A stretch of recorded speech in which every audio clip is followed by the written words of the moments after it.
All right, Mississippi State hosting LSU tomorrow night, 8 o'clock at the Hump. They're on a 3-game winning streak, monster win over the weekend.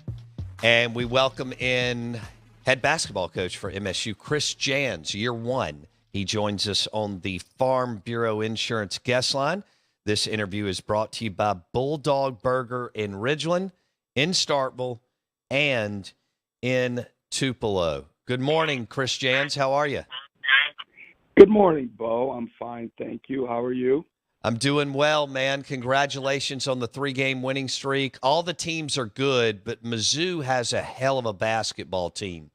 What did you tell your team after the win Saturday night? Just to enjoy it. That I was continue to be proud of them.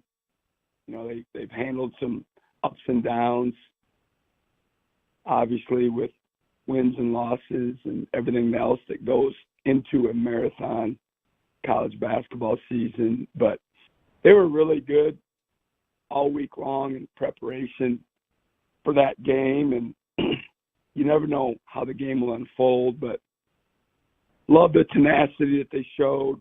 You know, we led from start to finish, and those are always fun. It seemed to be a little less stressful than other games when you're able to do that. It certainly hasn't happened very often with us, but it was nice to have a game like that. And, you know, they've stuck together. They really stuck together through some tough times and some tough stretches. And I think it says a lot about the quality of people that we have in our room and the resiliency of this group that's representing our university so well. Chris Jans on the Out of Bounds show. You make a good point. They could have checked out. You never know with young people. Hell, us as adults can do that. But it was a rough spot. What have you put your finger on? What did turn it around this last week plus as you're winning ball games again? I don't necessarily think we turned it around. I mean, through the whole season, I've told people around me, I've told our team that we're a good basketball team. And, you know, sometimes final score isn't indicative of that every time, but you've just got to stick together.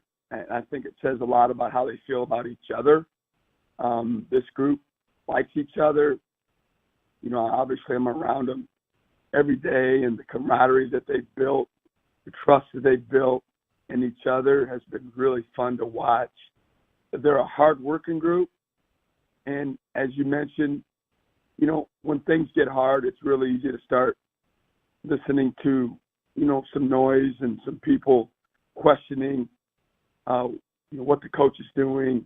You know, what, you should be getting more shots, or you should be getting more time, and when you're winning, you don't get that very often. But when you start losing, it's inevitably human nature for people to give their 2 cents a little bit more, and that's okay. I mean, that's just how it works in athletics. But when you're in the room and you know what's going on, you've got to trust, you know, your teammates, and ultimately you got to trust, you know, your staff and your coaches that they're putting you in the right position, and they kept the faith. And you know, if you were around us every day and saw their mental approach to practice, they continue to try to work and get better every day. And our sell to them was, you know, you have 2 choices. You know, you can listen to the noise. You can start being, you know, a part of the problem, or you can be a part of the solution and think long term. I mean, if you're going to be a basketball player for as long as you have your dreams and goals to be one, you're going to have some rough patches, and you've got to think, you know, big picture for just not just this year, but for yourself. And just things will happen to you. You're going to have adversity, and you've got to continue to grind and work and get better. And we've obviously been able to do that for the most part.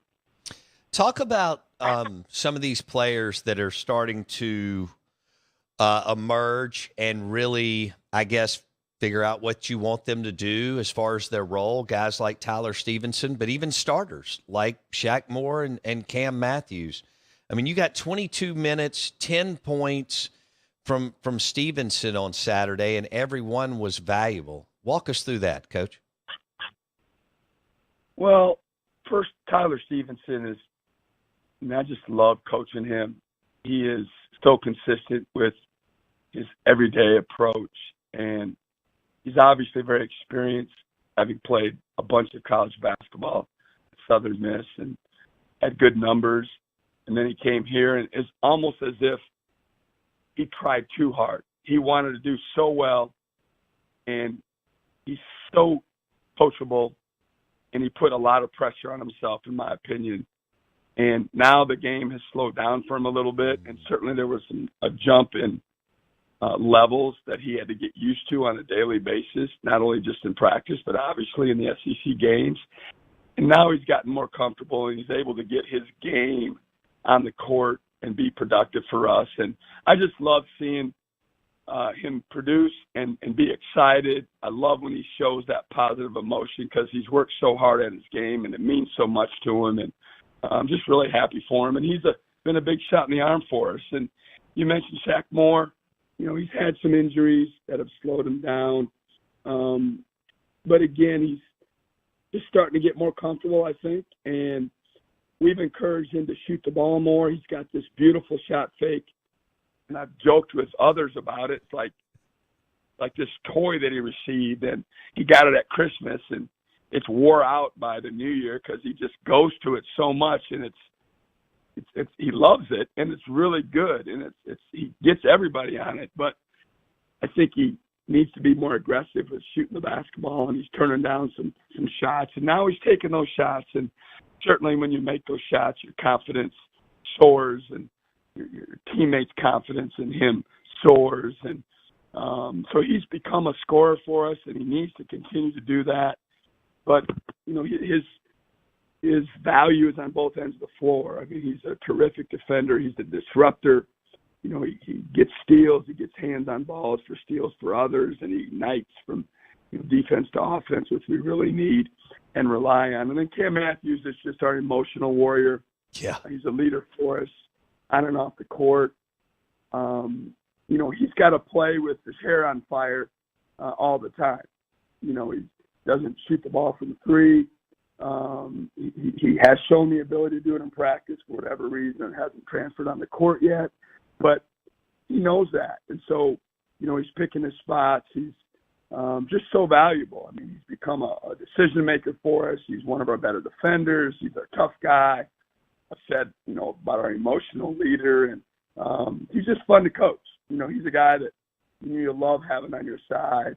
You know, you hate playing against him, but you love having him on your side. Yeah, he is fun to watch. I mean, it's unbelievable. Matthews, Davis, and Moore, you got 8 steals from them on Saturday against Mizzou. That's incredible. Chris Jans, head basketball coach at MSU, 3-game winning streak. They host the LSU Tigers tomorrow night, 8 o'clock at the Hump. And Coach Jans joins us on the Farm Bureau Insurance guest line. You mentioned practice and preparation earlier in the interview. Y'all played a ton of games. You've had a bunch of practices. At this point during the year, Chris, how do you balance Sunday, Monday, and Tuesday? You're playing so much. So how do you balance, you know, hour and a half, 2.5 hour practices on their feet, off their feet? How do you and your staff balance that? That's a good question, and I think everybody does it a little bit different. I think it depends on, first, is when you play. When you play Saturday, Tuesday, then Sunday's a working day for everybody. You've got to, you know, get together. It's usually late afternoon or early evening, depending on when the game finished on Saturday. And but if you play Wednesday, Saturday, then Sunday's your day off. If you play Saturday, Tuesday, then Wednesday's your day off. So that kind of you know, gets you set up for the week in terms of how long you practice, and more importantly, how physical practice is. Like, we'll have days after games where we'll dress out and we'll get on the court, but we won't have any physicality to our practice, and we'll do a lot of walking through. We'll do a lot of 5-on-0. We'll do a lot of shooting. And then we'll work at some guys out that maybe don't play as many minutes or didn't get in the game and need to keep their cardio and need to keep their game tight. So it really depends upon the day and what's going on and when you play next. But we only have probably 2 or 3 days a week where we're having physical practices and we're really banging on one another and competing at a high level, because when you get into February, you got to be thinking about how long the season is. The most important thing is to have them feeling good on game day, having them fresh and energized, and it's just a balancing act. And you've got to, have a feel for your team of where they're at. Like yesterday, we were off Sunday, and we got after them pretty good. We went by an hour and 40 minutes, and it was real physical, and we ran them quite a bit because it's probably the only day this week where, it's going to be that type of practice. And I felt like we had to get, some cardio done and some good work done. But definitely practice slows down in terms of the amount of physicality to it as the season progresses. Talk about the fans at the Hump. You got another big game tomorrow night. What that means to your team as far as the energy and juice in the building, Coach? Hey, I've just been super impressed with it all year long.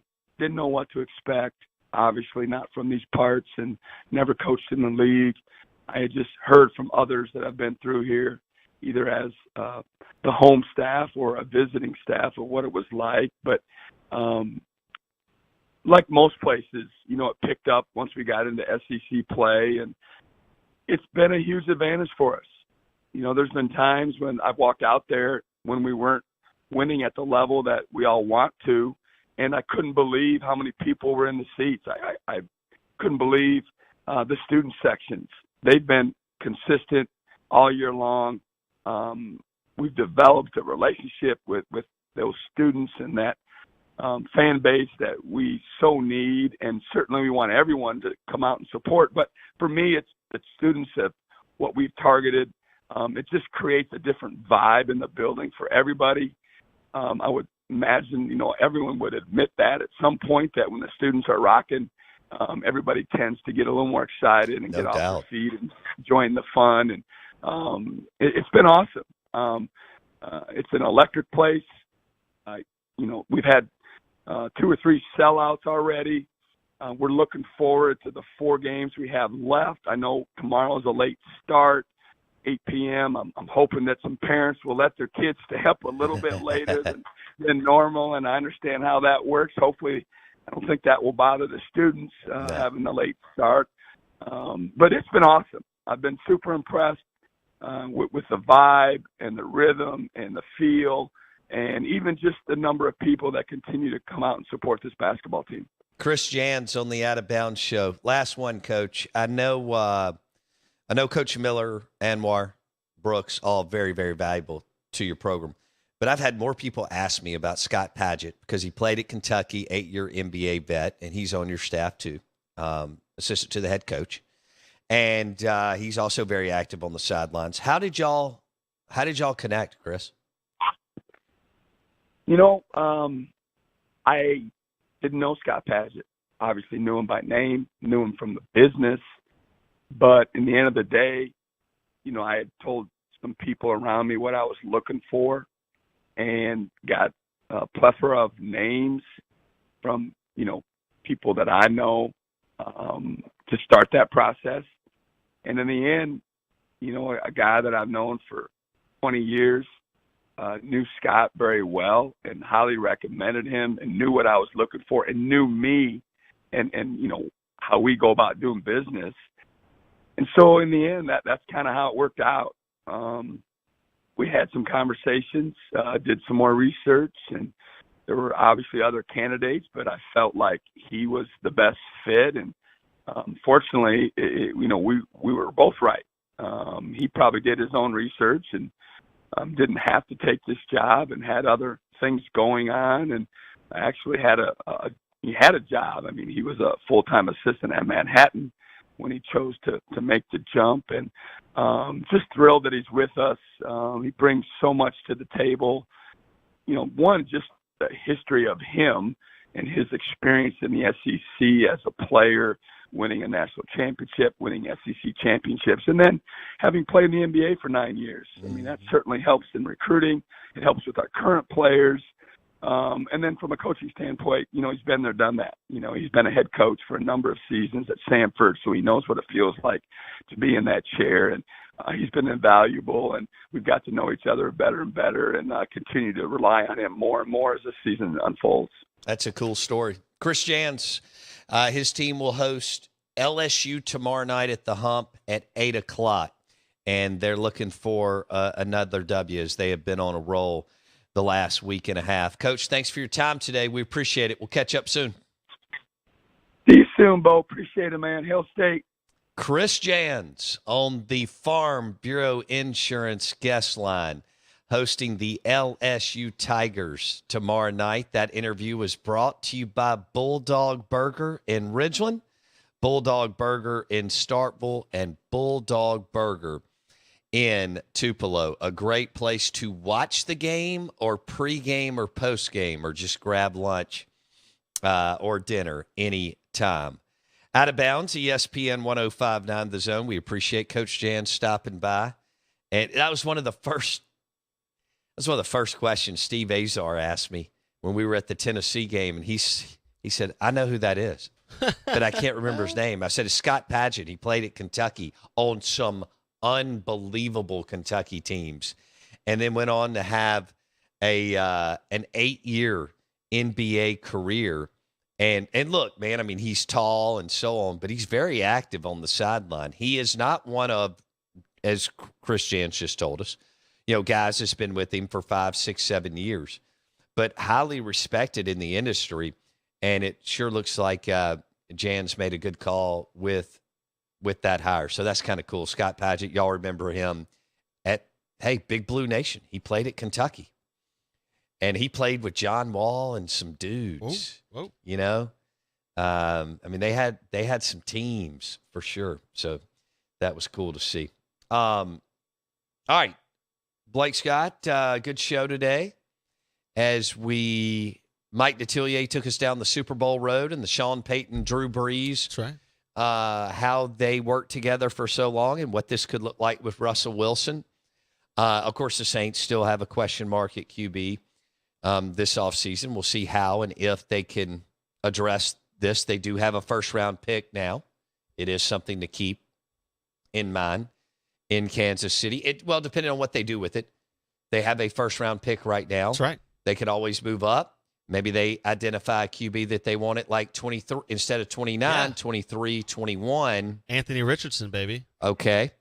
And we'll see how that looks. We got the Super Bowl, the menu, how you're going to watch it, where you will watch it, how you consume it.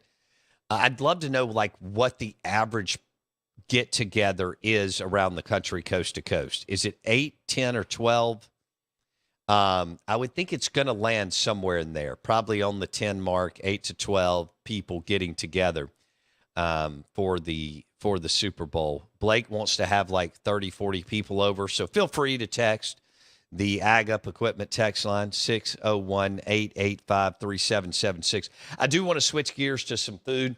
It's National Fettuccine Alfredo Day, and when you land on some really, really good fettuccine Alfredo, and whether they throw some chicken on it or, some scallops or some shrimp or whatever it is, or maybe, some bacon with something that I just referenced. But when somebody nails fettuccine Alfredo, it is divine and amazing. Blake, do you like fettuccine Alfredo? It's my favorite pasta. Okay. Yeah, it's my go-to for sure. I also like pure. I don't need meat in my fettuccine Alfredo. Oh, I don't have to have it, but I'm okay with it. I just like a nice traditional fettuccine. Oh. A little shaved fresh parm. Yeah, absolutely. Okay. Yeah. Now, anything else? Some fresh tomatoes? No? No, I don't. I'm not a. You don't even like tomatoes? I like tomato products. I'm not a huge fan on tomatoes. Let's take those out. I will eat like a bolognese, which has tomatoes in it, obviously. Bolognese. The real key to setting apart a high-end pasta dish to me, and this is where the Italians understand, and we as Americans just still fall behind. Swing and miss. In culinary institutes. But you got to top it with some like delicious olive oil, just a little drizzle on top of the pasta. And it just, it just elevates everything. I agree with you there. Just elevates. Pair it with you can go any direction on that pairing. Yeah, it's like Stetson Bennett at Georgia. It just brings things to the forefront. Wow. I didn't know you were going to go there. You think he puts ranch dressing on his pasta? Because I could see that. Yeah, I don't think, and probably on his burger. So fettuccine Alfredo, let's go back. See, I do like it with some good grilled chicken on it, shrimp, Yeah. Now also, guess what else? A little, I can go regular like you. Now, I don't want it drenched in the sauce. This is where it goes back to your hang up. You have I don't know what the right word is. OCD is not the right, but you just have a thing about sauce. I don't know what the right. I don't want it swimming. Like if I get a bowl of fettuccine Alfredo at a restaurant. Yeah. Do you ask them to put you don't ask for the Alfredo on the side? No, but I do say light on the sauce. Now, last night I ordered the ribeye dry, and you actually went that way so too. I've done that before, and I forget to say that because I don't jus my plate when I make a steak at my house. And right. So I just didn't think about it. Right. And there's only a couple places that do that. Not everybody does. I mean, I don't think there's a right or wrong way. It's preference, but there's not every steakhouse does that. So right. Most of them that do it don't do it at the level that we're referencing. Yeah, that doesn't au jus doesn't bother me as much. Like I wouldn't have not eaten it or anything if it had more juice on the place. The pasta thing, I don't want it soupy, but I do want a substantial. Like I want it to be well coated. Okay. I need my pasta dressed more than my salad. Okay. For sure. Interesting. Like, it would be your idea would be too much for me. Salad light dressing, I'm with you. I'm yes. Most places because it can get very wet. The only problem is the Caesars. There are people who sling wonderful Caesar salads, but for whatever reason, I know in the kitchen they just go crazy. It's because of environment. Where are you? Look at your environment. Everybody around here sauce. I mean, we've talked about this. So I do better sauce with everything. when you and I go hit Salad Mookie's and we get the slice of pizza and Caesar salad lunch special because they drop it usually in like 3 or 4 minutes. Yeah, it's so fast. They do the Caesar on the side, and I get to control it, and it is fabulous. What a diva. Yeah. I get it. No, I'm probably going to have to go to Enzo's later and get fettuccine. I was there for lunch yesterday. I did the 2 meatballs and Caesar salad. Met Todd Sanders with Superior Foundation, and we had a hell of a time. Yeah. They have good fettuccine there. They do. And the meat, they've got these new little lunch specials, and it's easy. It was out in like less than 2 minutes, 2 meatballs, and a Caesar salad. Perfect. Yeah, there you go. Yeah. The red sauce was really, really good. Enjoy lunch today at Bulldog Burger in Ridgeland or B3, Burgers, Blues, and Barbecue in Madison or Brandon. And maybe a little dinner tonight at Kessler Prime and the Renaissance. Thanks for listening to the show. And we will have we've got several giveaways this week, but you got to register. Go to whiskey61.com. That's where we're going to run it, just like 2 weeks ago. Whiskey61.com. See ya.